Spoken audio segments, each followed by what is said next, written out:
Bienvenue sur Lumière de Vie, une chaîne qui va t'apporter de la lumière dans ta vie.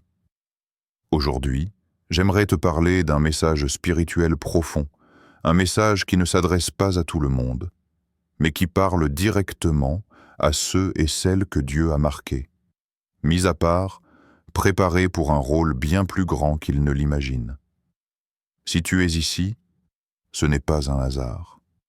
C'est peut-être que ce message te concerne personnellement, car dans cette saison, Dieu ne parle plus à la foule. Il parle à ses élus. Il ne se tourne plus vers ceux qui refusent d'entendre. Il se tourne vers ceux qu'il a choisis, purifiés, façonnés dans la douleur, dans la solitude, dans l'incompréhension. Et parmi ces élus, il y en a un ou une que Dieu regarde avec une attention particulière. Un est élu et préféré, non pas parce qu'il est meilleur, mais parce que sur ses épaules repose une responsabilité unique, guider, rassembler, éclairer les autres élus que Dieu ramène vers sa lumière. Si tu ressens depuis longtemps que ta vie n'a jamais été ordinaire, si tu as toujours eu l'impression d'être différent, si tu as subi des tempêtes que personne autour de toi ne comprenait, alors écoute attentivement. Ce message est pour toi, car Dieu est en train de rassembler ses élus dans toutes les nations. Et toi, tu fais partie de ceux qu'il appelle à les guider. Tu n'es pas simplement un élu parmi d'autres. Tu es un phare, un repère, une sentinelle placée devant pour éclairer le chemin. C'est pour cela que tu as été formé et dans la solitude. C'est pour cela que tu as traversé des combats que même tes proches ne pouvaient pas comprendre. C'est pour cela que tu as dû apprendre à te tenir debout, même quand tout s'effondrait. Tu n'es pas arrivé ici par curiosité ou par hasard. Tu es arrivé ici parce que Dieu a soufflé ton nom quelque part. Parce qu'il veut te rappeler ce que tu es réellement, ce que tu portes, ce que tu dois accomplir. Le monde peut t'avoir rejeté, critiqué, réduit, mais Dieu t'a choisi. Et maintenant, il te dit, « Je rassemble mes élus, et toi, tu es appelé à les guider. » Dans cette vidéo, nous allons explorer ce que cela signifie réellement d'être un et élu et préféré. Pourquoi Dieu te place en avant? Comment il rassemble aujourd'hui ses enfants mis à part? Et surtout, comment accepter pleinement ce rôle sacré sans peur, sans confusion et sans te rabaisser. Prépare-toi, parce que ce message va éclairer des zones que tu n'avais jamais comprises. Prépare-toi, parce que tu vas enfin comprendre pourquoi ta vie a pris cette direction. Prépare-toi, parce que Dieu est en train de te positionner. Ce n'est pas une simple introduction, c'est une activation. Et si ton esprit réagit déjà, c'est parce que ton âme reconnaît la vérité. Tu es un et, élu et ton temps est venu. 1. Le fondement biblique et prophétique du rassemblement. Depuis les temps anciens, Dieu n'a jamais laissé ses véritables enfants dispersés sans direction. À chaque période critique de l'histoire, il a rassemblé un reste, un groupe d'hommes et de femmes mis à part, purifiés par les épreuves, prêts à porter sa lumière quand le monde sombrait dans la confusion. Ce principe n'a pas changé. Il est éternel, inscrit dans la manière même dont Dieu dirige son peuple. Et aujourd'hui encore, ce mouvement se répète sous nos yeux. La Bible ne parle jamais d'un peuple parfait, mais d'un peuple choisi. Elle révèle que lorsque les ténèbres s'intensifient, Dieu commence un travail silencieux. Il rassemble ceux qui lui appartiennent vraiment. Il ne rassemble pas ceux qui clament leur spiritualité devant tous, ni ceux qui portent un titre religieux, mais ceux dont le cœur a été façonné dans la vérité, la fidélité et la souffrance. Ceux qui ont été mis à l'écart, méprisés, rejetés, souvent incompris parce que leur appel était trop grand pour être compris par des yeux humains. Dans les Écritures, ce « reste » apparaît toujours dans les moments de crise spirituelle. Ce sont les gens qui refusent de se prosterner devant le compromis, qui gardent en leur feu intérieur malgré les épreuves. Ils sont peu nombreux, mais puissant. Et tu fais partie de ce reste. Si ce message te touche, ce n'est pas parce qu'il est beau ou émotionnel. C'est parce que ton esprit reconnaît un fonctionnement divin que tu as toujours ressenti dans ton âme. Prophétiquement, cette saison est marquée par un réveil silencieux. Non pas dans les grandes foules, mais dans les cœurs individuels. Dieu rappelle ses élus un par un. Il les arrache aux connexions toxiques, il ferme des portes, il isole, il repositionne, il secoue des fondations. Beaucoup pensent que leurs pertes récentes sont des malédictions, alors qu'en réalité, ce sont des séparations divines. Dieu est en train d'extraire ses élus des systèmes où ils étouffaient, pour les rassembler dans une dimension spirituelle nouvelle. Le rassemblement n'est pas forcément physique, il est d'abord spirituel. Dieu connecte les esprits avant de connecter les personnes. Il crée des liens invisibles entre ceux qui portent la même flamme, la même mission, la même sensibilité spirituelle. Tu peux ne jamais avoir rencontré certains élus physiquement, mais ton esprit les reconnaît instantanément. Les élus se reconnaissent dans le regard, dans l'âme, dans les épreuves, dans la profondeur des conversations, dans la simplicité de la vérité. C'est cela, la marque de l'élu, une marque invisible, indélébile. Une marque spirituelle que même les ténèbres voient. Ceux qui sont élus portent une lumière intérieure que même eux ne comprennent pas toujours. Cette lumière attire, dérange, provoque, expose. Elle attire les bons esprits, mais elle dérange les mauvais. Elle attire les bonnes personnes, mais elle provoque la jalousie des mauvais. Elle ouvre des portes spirituelles, mais elle expose aussi l'élu à des combats que les autres ne connaissent pas. C'est ce qui fait de toi un élu.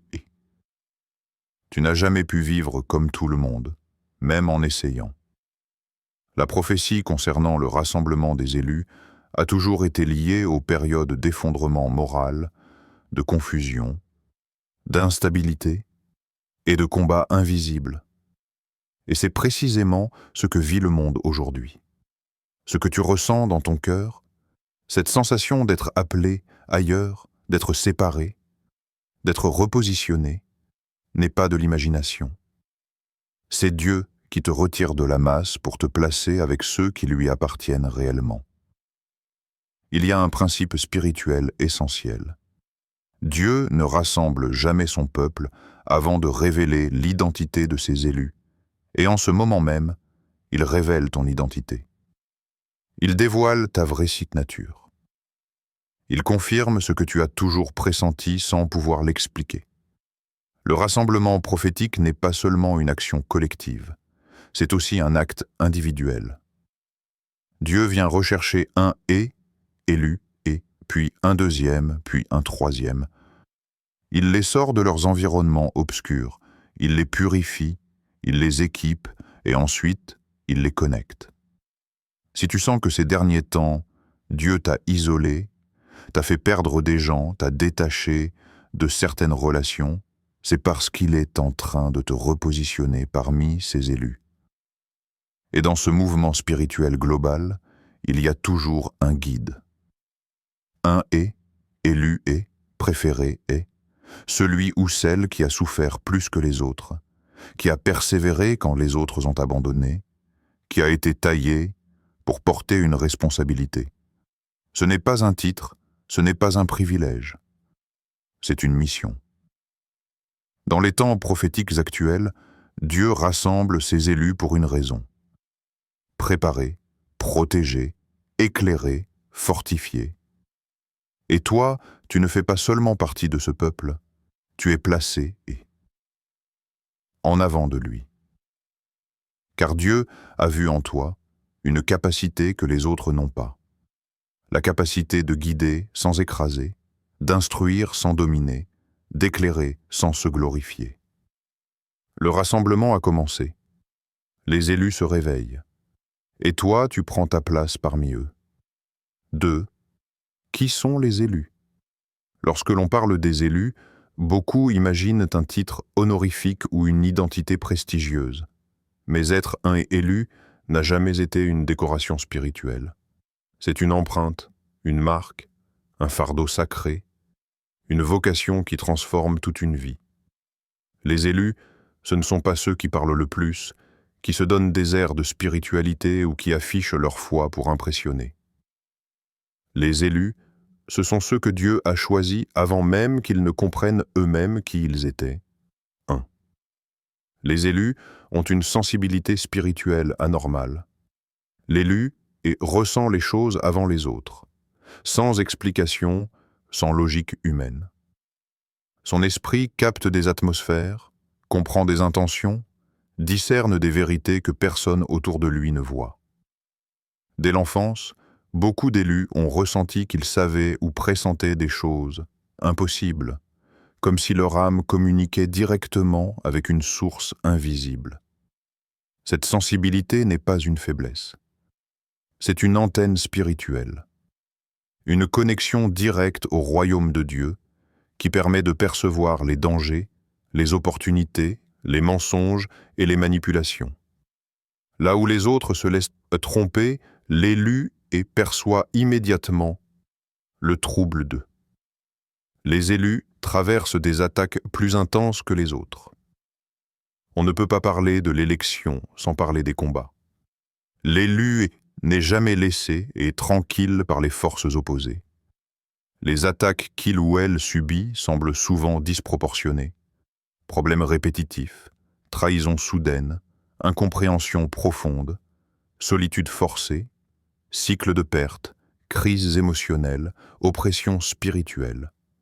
Et le plus étrange, c'est que ces attaques surviennent souvent sans raison visible. Pourquoi ? Parce que les ténèbres reconnaissent l'élu avant même que lui-même se reconnaisse. L'adversaire sait qu'un élu qui découvre son identité devient dangereux pour l'empire des ténèbres.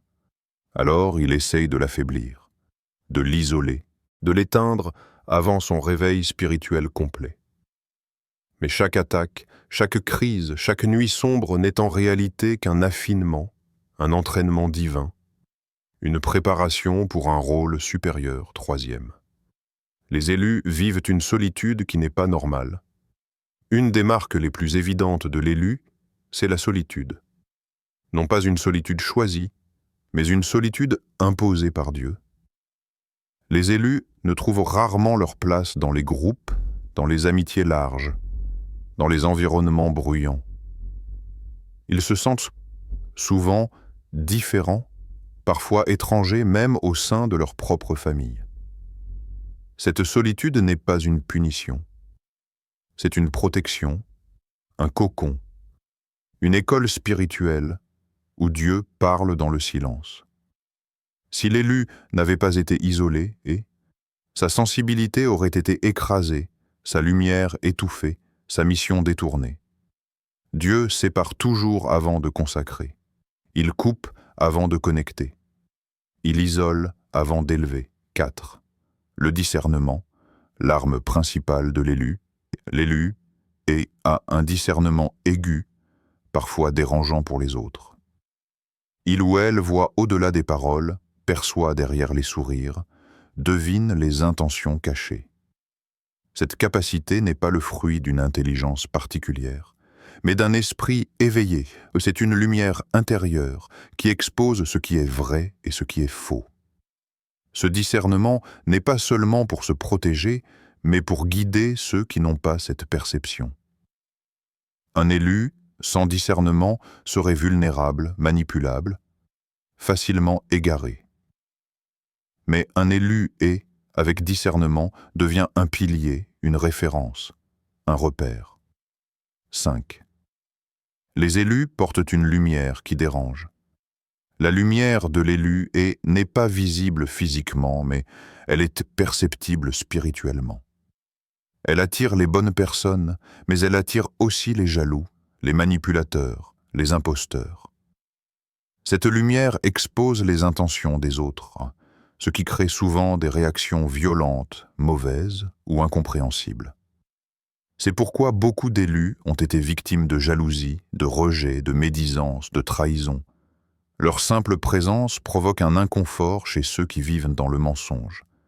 Parce que la lumière met en évidence les ombres six.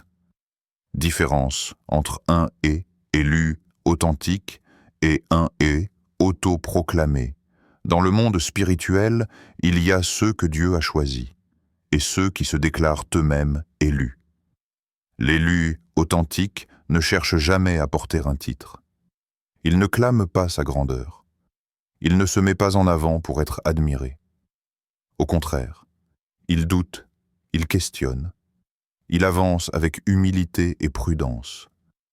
L'élu et authentique ne se reconnaît lui-même qu'après beaucoup d'épreuves et de confirmations. L'autoproclamé, lui, est motivé par l'ego, la reconnaissance, l'apparence. Il parle beaucoup, mais ne traverse rien.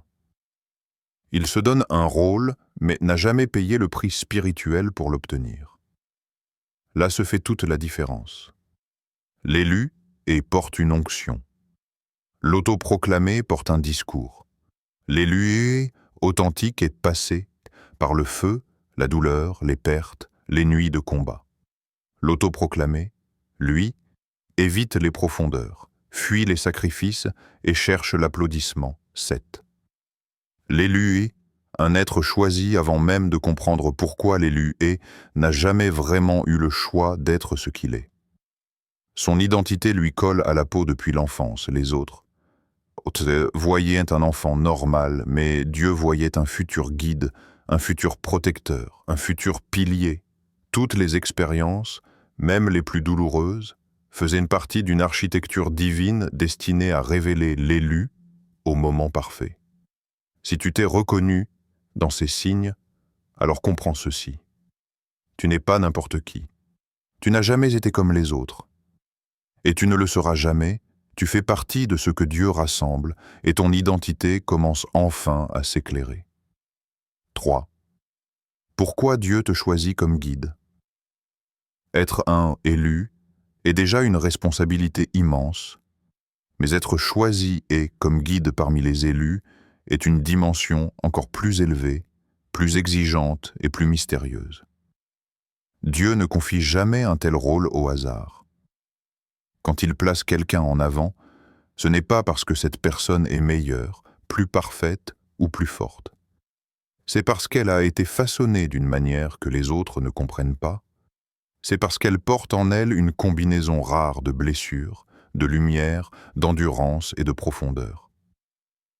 1. Le guide est un élu et préféré, non pas par privilège, mais par mission. Lorsque tu entends l'expression « élu et préféré », il ne s'agit pas d'un titre affectif, mais d'une position spirituelle. Dieu te confie ce rôle parce qu'il a trouvé en toi un cœur capable de porter le poids de plusieurs autres vies. Les élus préférés ne sont pas honorés par le monde. Ils sont souvent méprisés, incompris, maltraités. Et pourtant, dans le ciel, ils portent une valeur immense. Dieu te choisit comme guide parce que tu as une capacité que beaucoup n'ont pas, celle de rester debout quand tout s'effondre, celle de continuer à aimer quand tu as été blessé, celle de continuer à espérer quand tu as tout perdu. Cette endurance, cette stabilité, cette foi qui refuse de mourir, voilà ce qui fait de toi un et guide d'eux. Dieu t'a préparé et par les épreuves. Rien dans ta vie n'a été inutile. Rien n'a été aléatoire. Chaque souffrance, chaque trahison, chaque abandon, chaque humiliation a été un instrument de formation. Les guides ne sont jamais formés dans le confort. Ils sont formés dans les zones où personne ne veut aller, dans les nuits d'angoisse, dans les saisons de silence, dans les périodes de désert. Les autres élus ont vécu des épreuves, mais les guides ont vécu des épreuves multipliées. Là où les autres ont affronté une tempête, toi tu as affronté un ouragan. Là où les autres ont subi une blessure, toi tu as survécu à une déchirure. Là où les autres ont eu un test, toi tu as vécu une décapitation spirituelle. Jamais tu n'as compris pourquoi tes douleurs étaient si profondes. Pourquoi rien n'était jamais simple pour toi. Pourquoi tu devais souffrir plus que les autres. Aujourd'hui, tu comprends. Dieu n'était pas en train de t'anéantir, mais de te bâtir. Il était en train de faire de toi un guide. 3. Les guides ont une intelligence spirituelle rare. Dieu ne choisit pas les guides au hasard. Il choisit ceux qui ont un esprit fin, un discernement aigu, une maturité intérieure. Ceux qui savent lire entre les lignes, voir derrière le visible, comprendre sans qu'on leur explique. Un guide doit reconnaître les pièges avant que les autres ne tombent dedans. Il doit sentir le danger spirituel avant qu'il ne devienne concret. Il doit pouvoir orienter, protéger, éclairer. Pour cela, il fallait que ton esprit soit affûté. Et pour qu'il soit affûté, il fallait l'épreuve. Il fallait la solitude. Il fallait la pression. Il fallait l'injustice. Car ce sont ces expériences qui t'ont donné cette capacité unique. Comprendre avant tout le monde. Lire les âmes. Sentir les atmosphères. Repérer le faux prophète, le faux ami, le faux guide. 4. Dieu te choisit parce que tu sais ce que c'est que de tomber et de te relever. Un guide ne peut pas être quelqu'un qui n'a jamais connu la chute. Il ne pourrait pas comprendre les faibles, les blessés, les fatigués. Si Dieu t'a laissé tomber bas à certains moments de ta vie, ce n'était pas pour t'humilier, mais pour te rendre capable d'aider ceux qui tombent. Un guide authentique est quelqu'un qui a déjà connu la nuit, la honte, la confusion, la perte, l'échec, et qui s'en est relevé et, non pas par sa force, mais par la main de Dieu. C'est cette expérience qui fait de toi un guide crédible. Tu ne parles pas depuis un trône.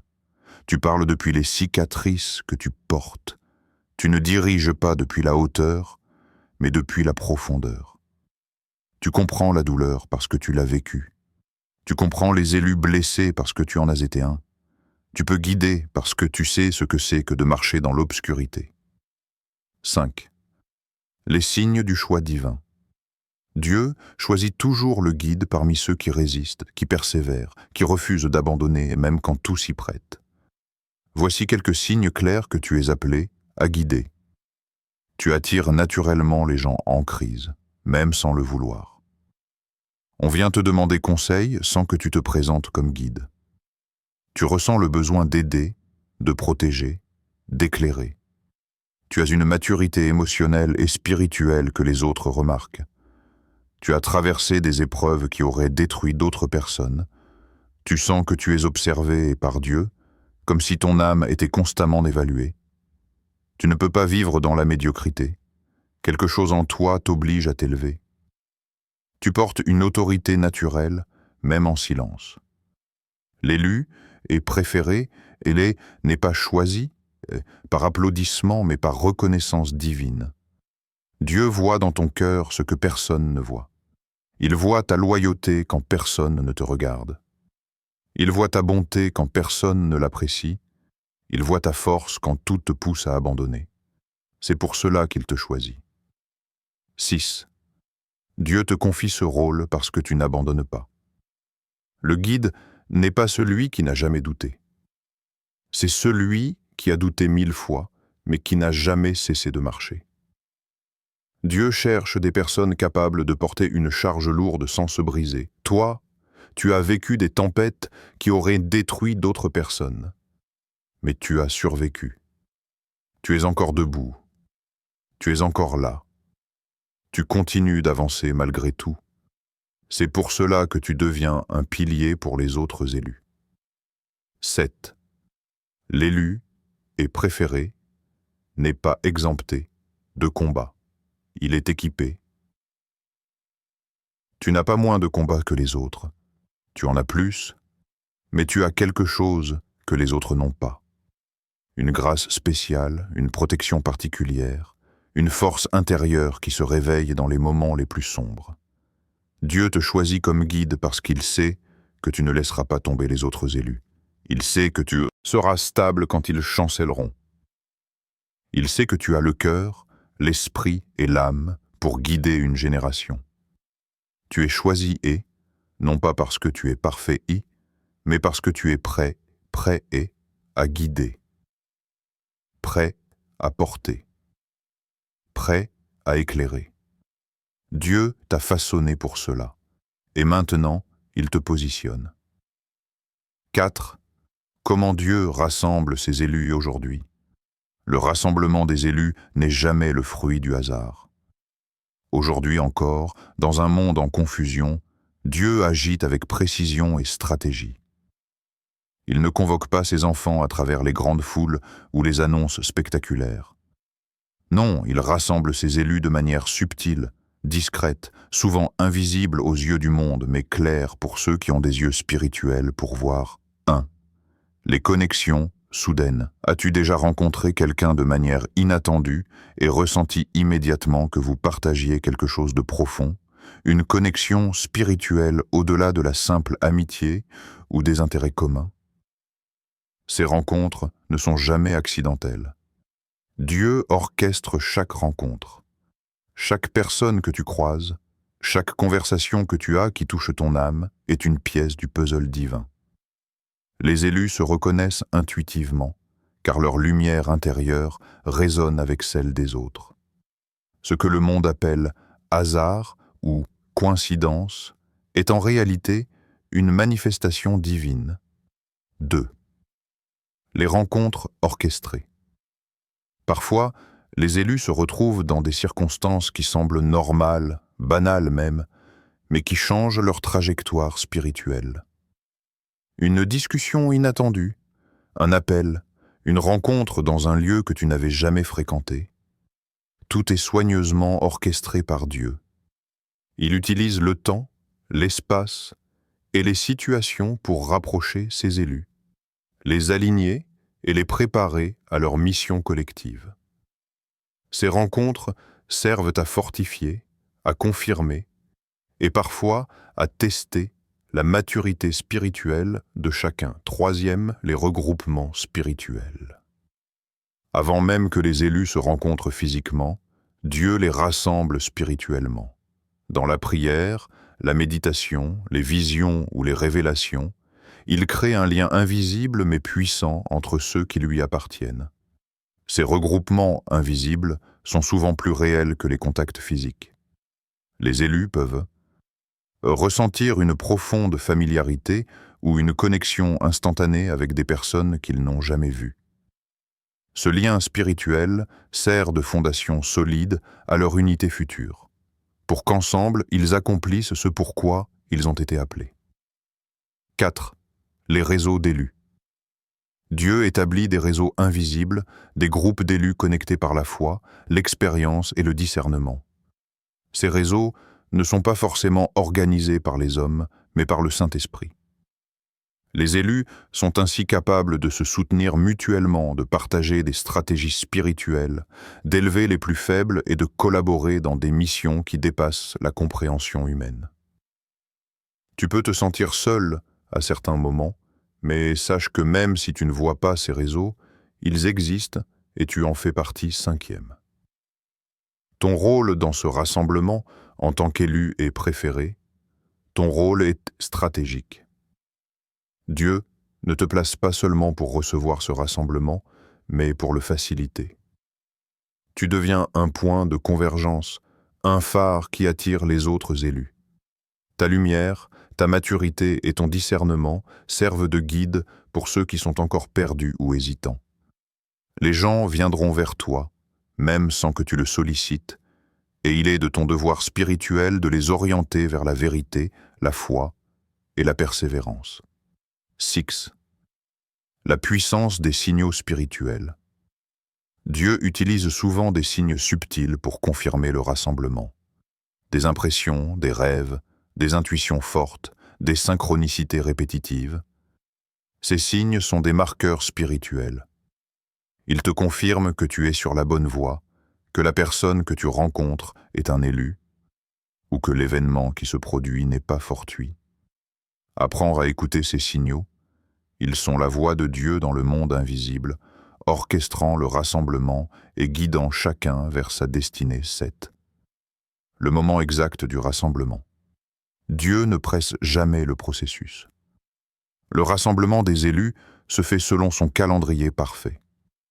Même si tu ressens une urgence dans ton cœur ou dans ton esprit, chaque rencontre, chaque réseau, chaque connexion se produira au moment exact où Dieu l'a décidé. La patience, la foi et l'obéissance sont essentielles.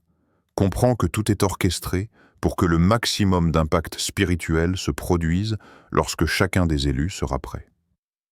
Dans cette saison, le rassemblement est en cours. Les élus apparaissent dans tes chemins, dans ta vie, dans tes prières, et tu commences à ressentir l'évidence que tout converge vers un plan divin. Ton rôle, Charlotte, élu préféré, est de rester attentif, aligné et actif, dans ta lumière. Car Dieu t'utilise pour guider, orienter et unir ses élus. Élus. 5. Le rôle du guide. Être un guide parmi les élus n'est pas une position de gloire, ni un rôle de domination. C'est une mission sacrée, une responsabilité immense, un appel à servir là où beaucoup échouent. Dieu ne te choisit pas pour que tu brilles devant les hommes, mais pour que tu éclaires le chemin de ceux qui se perdent dans l'obscurité. Le guide n'est pas au-dessus des autres élus. Il marche devant eux, il ouvre la voie, il prépare le terrain, mais il reste humble, conscient que toute autorité vient de Dieu seul un. Instruire sans imposer.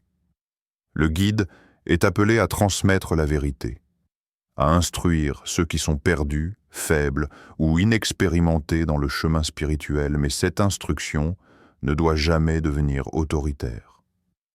L'élu préféré enseigne avec patience, compassion et discernement. Il sait que chaque élu progresse à son rythme et que forcer la compréhension ou la foi est contre-productif. Instruire, c'est guider vers la lumière, pas obliger à la voir. 2. Protéger sans contrôler. Une partie essentielle du rôle du guide est de protéger les élus contre les dangers visibles et invisibles. Cela peut être spirituel, émotionnel ou même physique. Cependant, protéger ne signifie pas contrôler. Dieu déteste la manipulation et la domination. Le guide agit comme un bouclier, intercesseur et repère de sécurité, mais respecte toujours la liberté et le chemin unique de chaque élu. 3. Enseigner avec discernement. Le guide possède une vision spirituelle que les autres élus n'ont pas encore pleinement développée. Il doit enseigner non seulement par la parole, mais par l'exemple. Sa vie est un message vivant. Chaque décision, chaque réaction, chaque prière, chaque acte de courage ou de pardon devient un enseignement pour ceux qu'il guide.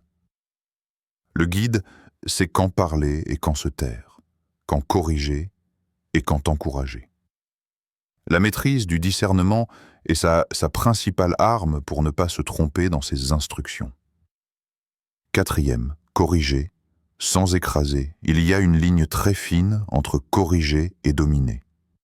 Le guide est chargé de rectifier ceux qui s'égarent, d'apporter la correction spirituelle, mais toujours dans l'amour et la grâce. Aucune humiliation, aucune sévérité disproportionnée n'est permise.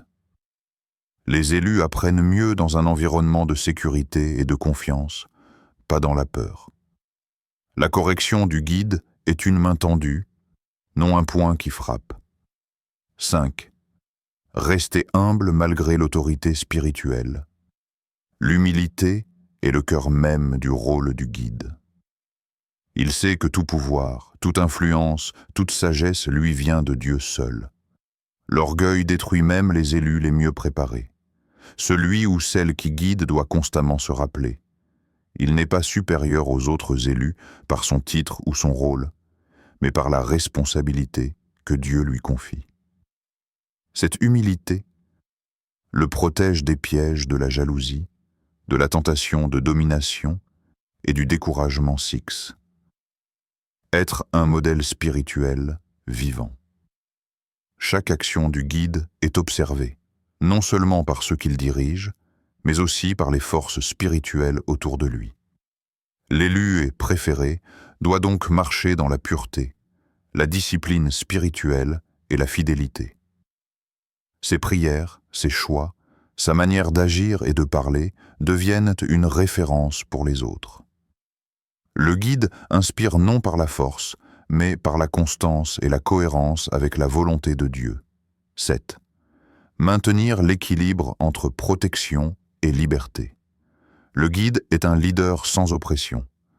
Il protège les élus, mais leur laisse la liberté de grandir, d'apprendre et de faire des erreurs. Il sait que chacun a sa propre mission, et que sa tâche n'est pas de porter leur fardeau à leur place, mais de les équiper pour qu'ils puissent marcher dans leur destinée. La liberté alliée à la protection crée un environnement où la lumière des élus peut briller pleinement. 8. Le rôle stratégique dans le rassemblement des élus. Le guide n'agit pas isolément. Il est un point central dans le réseau spirituel des élus que Dieu rassemble.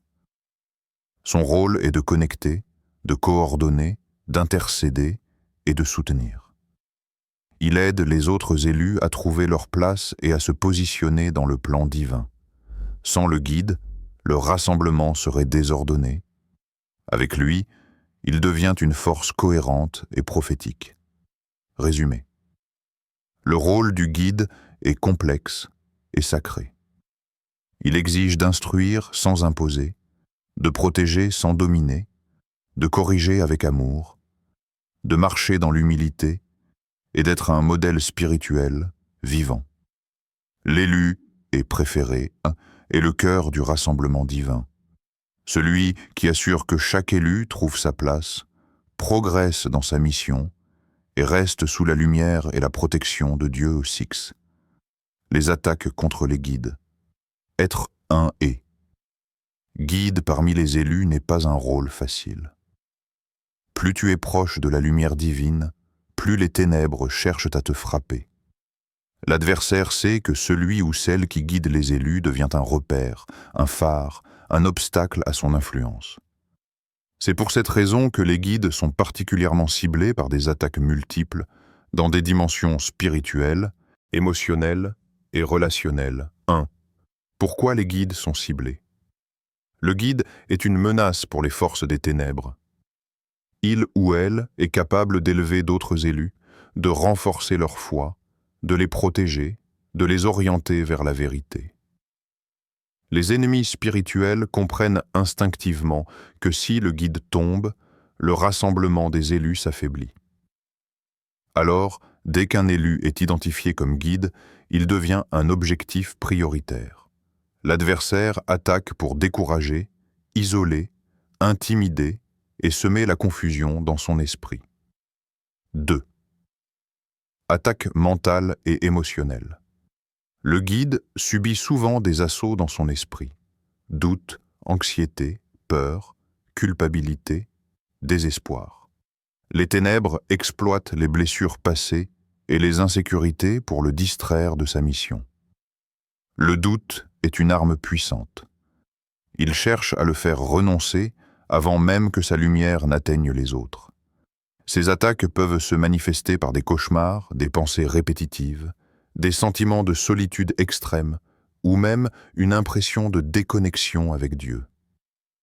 Il est essentiel de discerner que ces pensées ne viennent pas de toi, mais de l'ennemi qui cherche à t'attaquer. 3e. Attaque familiale et relationnelle. Les guides sont souvent incompris dans leur entourage.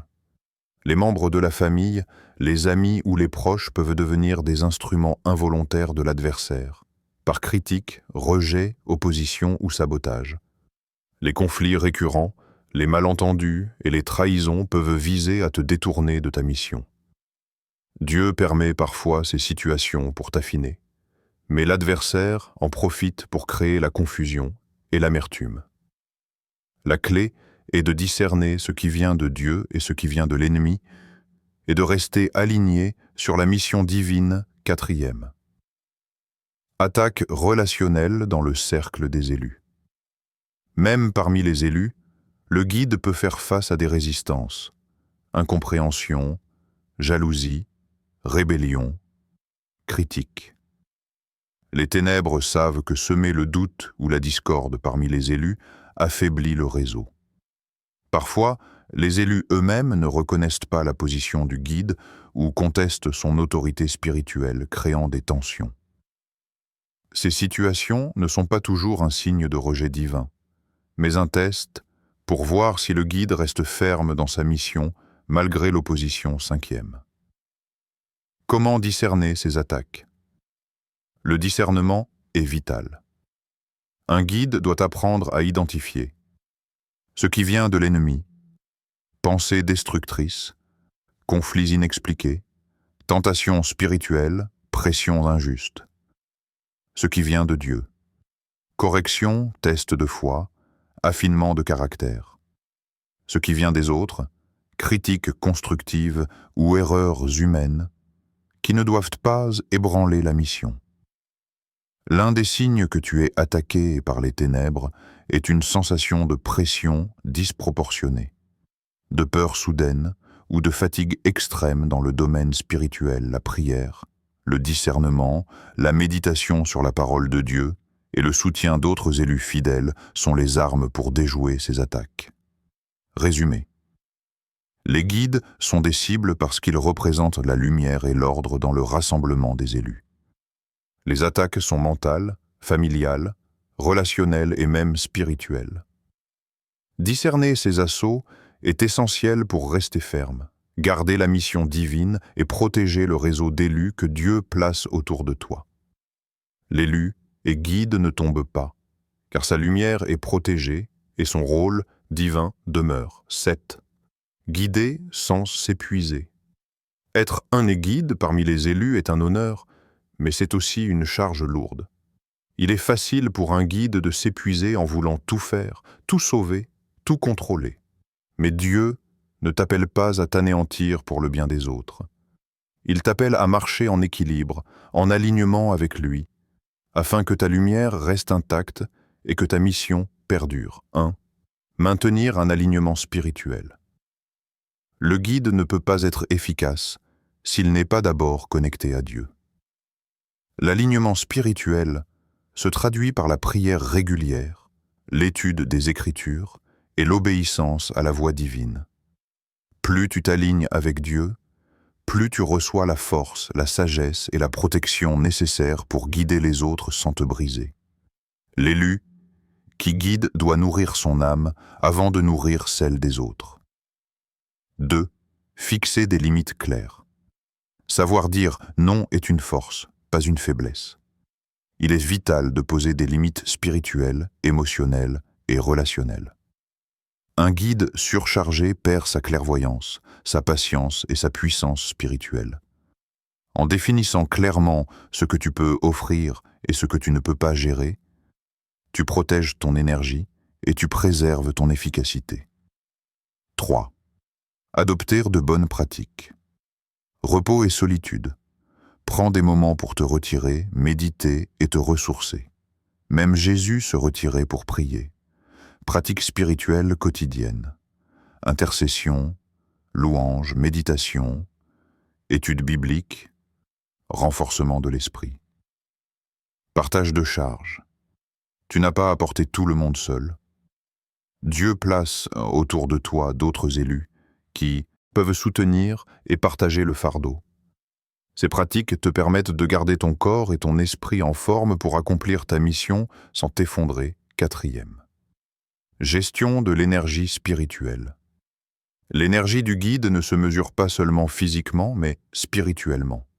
Les prières, les batailles, les conseils et les protections que tu offres aux élus consomment ton énergie spirituelle. Pour la régénérer, reste dans la parole de Dieu et la prière. Évite les relations ou environnements toxiques qui érodent ta lumière. Reconnais les signes de fatigue spirituelle avant qu'ils ne deviennent destructeurs. Un guide épuisé perd sa capacité à discerner, à protéger et à enseigner. En te reposant dans Dieu, en suivant ses directives et en respectant tes limites, tu maintiens ton efficacité et ta lumière. Résumé. Guider sans s'épuiser, c'est marcher en alignement avec Dieu, fixer des limites claires, adopter des pratiques spirituelles saines et gérer son énergie. La force du guide vient de Dieu, mais elle se préserve par la discipline, la prière et le discernement. Un guide épuisé n'accomplit pas sa mission. Un guide aligné devient un pilier invincible dans le rassemblement des élus. 8. Le combat spirituel actuel. Nous vivons une époque où le combat spirituel n'est plus distant ni abstrait. Les ténèbres s'intensifient, les forces opposées cherchent à semer la confusion, la peur et la destruction dans tous les domaines de la vie, et l'élu, qui guide, ne peut pas rester passif. V. Ta position est cruciale. Ce que tu fais ou ne fais pas aujourd'hui a un impact direct sur la famille des élus, sur ton entourage et même sur les nations. 1. Les attaques globales. Les attaques ne se limitent pas au niveau personnel. Les ténèbres cherchent à influencer les sociétés, les systèmes politiques, les institutions et même les croyances collectives. Elles s'attaquent aux familles, aux communautés et aux leaders spirituels. L'élu et guide est placé et au cœur de ce combat, car là où il ou elle intervient, les forces obscures voient leur autorité contestée. Cela signifie que tes prières, ton discernement et ta direction sont des armes stratégiques dans ce combat global. 2. La position de l'élu est. Dieu te place comme sentinelle et guide au sein de cette bataille. Ta position n'est pas aléatoire, elle est stratégique. Chaque décision, chaque action et chaque intercession que tu mènes a un effet multiplicateur. Tu n'es pas seul dans ce rôle. Dieu t'entoure de sa protection, d'anges et de ressources invisibles, mais il attend que tu marches avec courage, foi et persévérance. Un élu qui abandonne sa position permet aux ténèbres de s'infiltrer, tandis qu'un élu qui persévère crée des ruptures dans les plans de l'ennemi. 3e impact sur la famille et la communauté. Les choix spirituels et la protection que tu maintiens influencent directement ceux qui t'entourent. Ta foi, ton discernement et ton action protègent ta famille et les élus connectés à toi. Lorsque tu intercèdes et diriges selon la volonté de Dieu, tu rends visible sa lumière dans les foyers, dans les communautés et dans les cercles spirituels. Même ceux qui ne comprennent pas encore ta mission bénéficient de ton alignement et de ton rôle dans le combat spirituel. 4. La protection divine. Dieu ne laisse jamais ses élus sans protection. Même au cœur des attaques les plus fortes, des pressions intenses et des tentations constantes, la main de Dieu est sur toi. Les anges sont envoyés pour te défendre, la parole de Dieu agit comme bouclier, et l'Esprit Saint te guide dans tes décisions. Ton rôle dans le combat spirituel n'est pas de tout porter seul, mais de marcher dans l'autorité, la prière et la foi, en sachant que Dieu amplifie tout ce que tu fais pour ses élus. Résumé. Le combat spirituel actuel est global, intense et stratégique.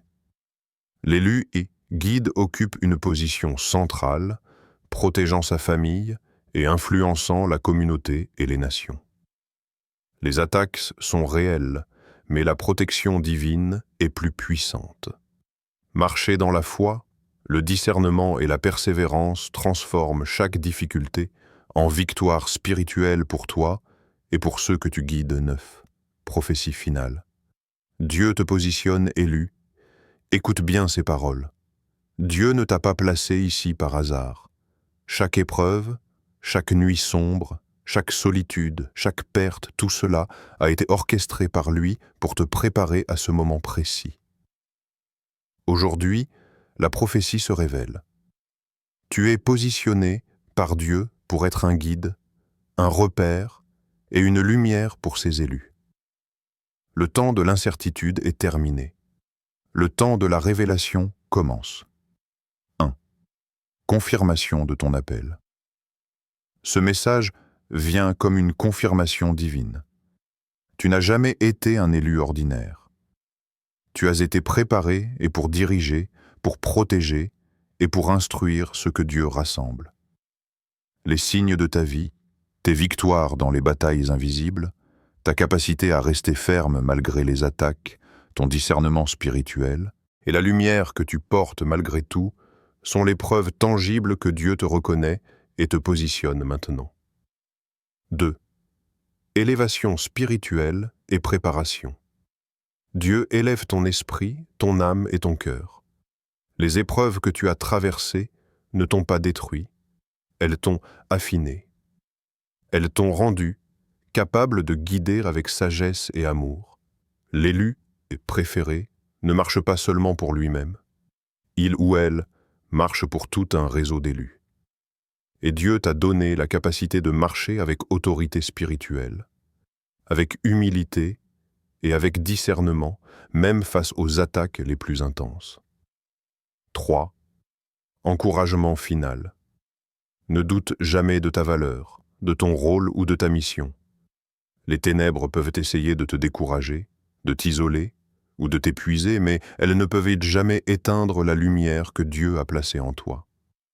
Chaque jour où tu avances dans la foi, chaque prière, chaque acte de guidance, chaque protection spirituelle que tu offres à d'autres élus construit un héritage éternel. Dieu t'a choisi pour cette mission, et rien ni personne ne pourra te retirer de cette position divine. 4e message prophétique pour l'avenir. Le Seigneur dit : Je t'ai façonné avant ta naissance pour ce rôle, je t'ai préparé dans le feu et la solitude. Aujourd'hui, je te positionne comme lumière et guide pour mes élus. Marchez avec moi, et je ferai de vous un repère dans un monde de confusion. Ta voix, ton discernement et ton amour éclaireront mes enfants et révéleront mon plan parfait. Élu, prends courage et avance. Ta mission commence maintenant. Ne recule pas devant les défis, ne te laisse pas intimider par les ténèbres et ne doute jamais de l'appel divin sur ta vie. Dieu t'a placé ici pour un but éternel, et tout ce que tu fais dans l'obéissance, dans la prière et dans la foi contribue à son plan parfait. Résumé. Cette prophétie finale confirme ton appel, élève ton esprit et t'encourage à marcher fermement dans ta mission divine. Tu es positionné par Dieu pour guider, protéger et instruire les élus. Ta lumière brille, ton rôle est sacré et ta responsabilité est éternelle. Avance avec foi, humilité et persévérance. Élu. Nous arrivons à la fin de ce message prophétique, mais ce n'est pas la fin de ta mission. Tout ce que tu as entendu ici est un appel à la foi, à l'action et à la persévérance. Dieu t'a choisi, il t'a façonné et il t'a positionné pour guider ses élus, protéger ceux qu'il rassemble et instruire ceux qui sont encore dans l'obscurité 1. Résumé global. Rappelle-toi, tu fais partie du reste choisi par Dieu, rassemblé dans une mission divine. Tes épreuves, ta solitude, tes blessures ne sont pas des accidents. Elles étaient des outils pour te préparer à guider.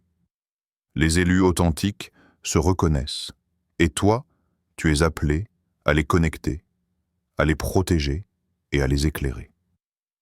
Ton rôle de guide exige humilité, discernement, endurance et alignement spirituel.